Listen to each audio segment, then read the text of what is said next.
안녕하세요. 오늘 우리가 파헤쳐볼 주제는 바로 스테이블 코인입니다.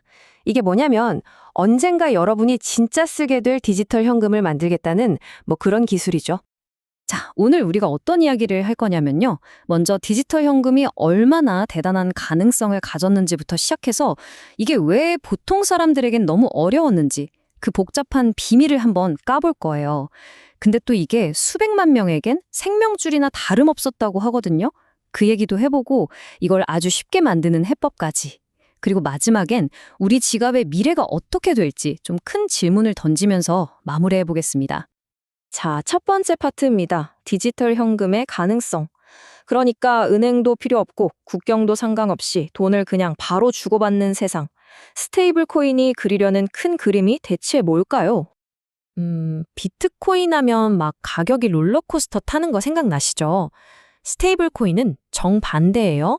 이름 그대로 안정적인 게 목표거든요. 예를 들어 1코인이 항상 1달러 가치를 갖도록 딱 묶어두는 거죠.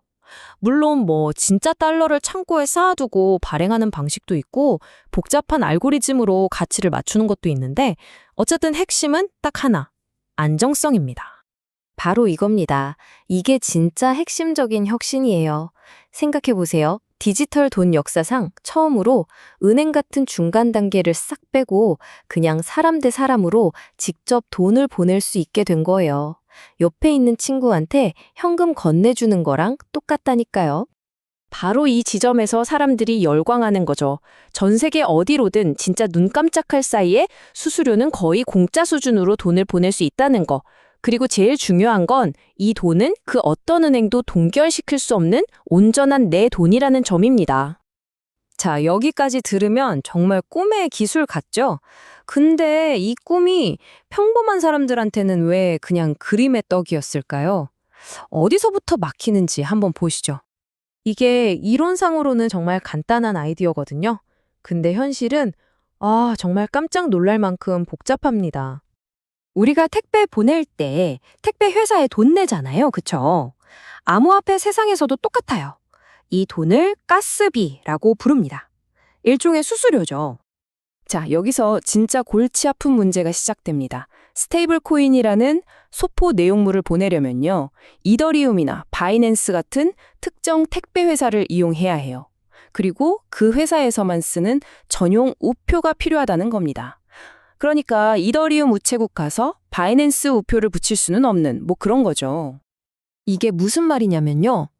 여러분이 100달러를 딱 받았어요. 이걸 누구한테 보내주고 싶은데 어라? 맞는 우표가 없네? 근데 더 황당한 건 받은 100달러에서 떼서 낼 수도 없다는 거예요. 결국 어떻게 되냐?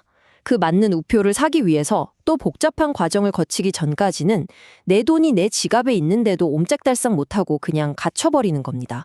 이러니 누가 쓰겠어요, 그쵸? 아니, 잠깐만요. 이렇게 복잡하고 말도 안 되게 불편한 걸 대체 누가 쓴다는 거죠? 그런데 놀랍게도요, 수백만 명의 사람들에게 이건 선택의 문제가 아니라 생존의 문제였습니다. 그 답은요, 우리가 너무나 당연하게 누리고 있는 이 금융 시스템이 제대로 작동하지 않는 곳에 있습니다. 한번 생각해 보세요. 전 세계 인구의 거의 절반, 약 40%가 은행 계좌가 없다고 합니다. 하지만 그 사람들 손에는 스마트폰이 들려있는 경우가 많죠. 바로 이 간극에서 새로운 기회가 생긴 겁니다. 이 사람들에게 이건 투자가 아니에요.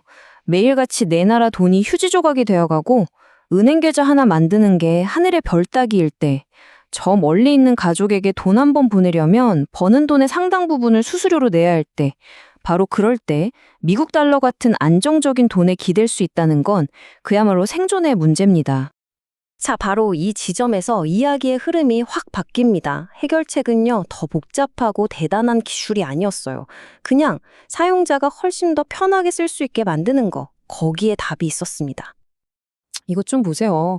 이게 예전 방식입니다. 무슨 거래소 계좌 만들고 코인 사서 또 복잡한 지갑 만들어서 옮기고 그걸 또 바꾸고 맞는 우표 코인까지 사고 와, 이걸 다 해야 겨우 돈 한 번 보내는 거예요. 7단계? 악몽이죠. 이러니 대중화가 안 되는 게 당연했습니다. 진짜 혁신은 여기서 터져 나옵니다. 기술을 더 좋게 만드는 게 아니라 이 끔찍하게 복잡한 과정을 사용자 눈앞에서 그냥 싹 감춰버리는 거죠. 발상의 전환이었어요. 왼쪽이 옛날 방식 지갑이에요. 뭐가 뭔지 모를 코인 이름들이랑 숫자들이 막 있죠. 사용자가 이걸 다 알아야 했어요. 근데 오른쪽을 보세요. 그냥 우리가 쓰는 메신저나 은행 앱 같죠? 상대방 이름 밑에 2,000달러 보내기 버튼 끝. 사용자는 가스비가 뭔지 네트워크가 뭔지 전혀 알 필요가 없는 거예요. 앱이 뒤에서 알아서 다 처리해 주니까요. 자, 그럼 이제 디지털 달러를 보내는 게 이렇게나 쉬워진다면 세상은 어떻게 바뀔까요? 이건 단순히 금융 인프라가 부족한 나라들만의 얘기가 아니게 됩니다. 바로 우리 모두의 이야기가 되는 거죠. 그리고 바로 여기서 아주 근본적인 논쟁이 시작됩니다. 한쪽에서는 이게 모두를 위한 금융 자유를 가져다 줄 거라고 말해요. 불안정한 나라의 사람들에게 힘이 되어주고 모두의 수수료를 낮추고 진짜 글로벌 금융 시스템을 만든다는 거죠. 그런데 다른 한쪽에서는요? 정부는 걱정하는 겁니다.